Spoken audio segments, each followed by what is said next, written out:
no mass mind, but there are the environments that create the mass mind. The mass mind is not a psychological state. It is the technologies we use and the effects they make. So the mass mind has always been speech itself. It's always been writing itself. It's always been books itself. It's always been movies, TVs, newspapers. These, McLuhan inventoried the effects of these stages of the mass mind. It leads us. But the mass mind is not a nebulous situation. It's not the morphic resonance field. The morphic resonance field is a projection of certain chemical astrobody archival images into what is not so mysterious. It is the computer in front of me. When I look at the computer, I'm looking at the mass mind. The mass mind is identifiable as the technologies we're using. But now that the technologies, as their effects become irrelevant, we can say that there is no chip landscape or any TV landscape. But that technology remains in a very strange afterimage, or as a preservation of our history.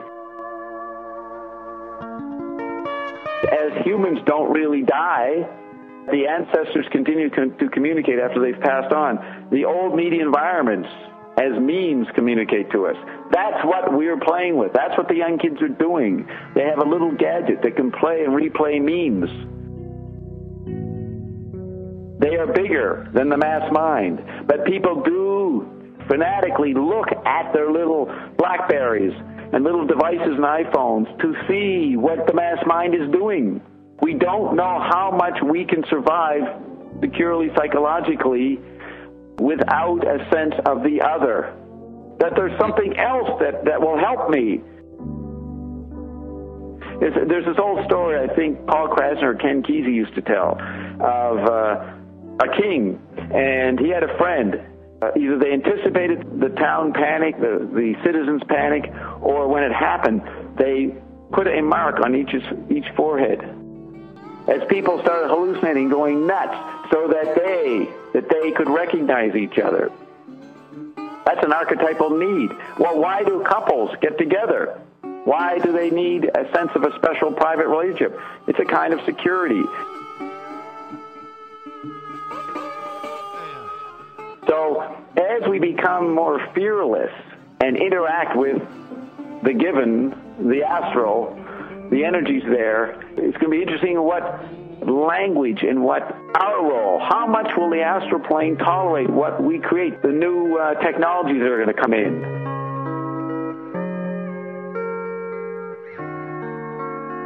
What will cold fusion do for us? Let's go into that. Cold fusion in the physics and scientific world is a bad word. You're not allowed to use it. They're talking about it in the headlines. They're retrieving the meme of cold fusion, which died over the last 12, 15 years.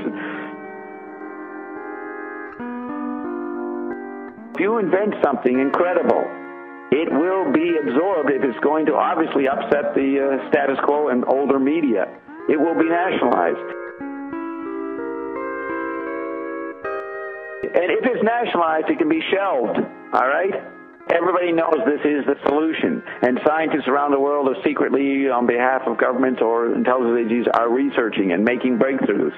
The thing is, they have a problem once they announce it. Like if the U.S. Navy Laboratory makes a breakthrough and really confirms it over the next year, that will be the property of the government.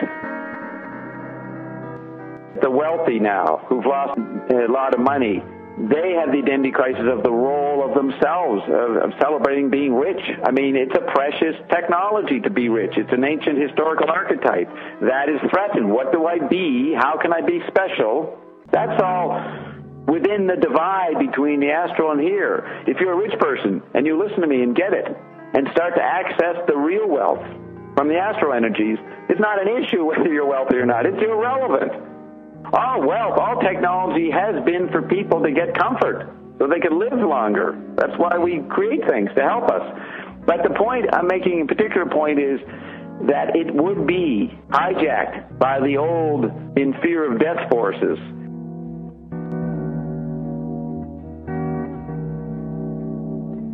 So Our team has to bring it forth in a totally different way.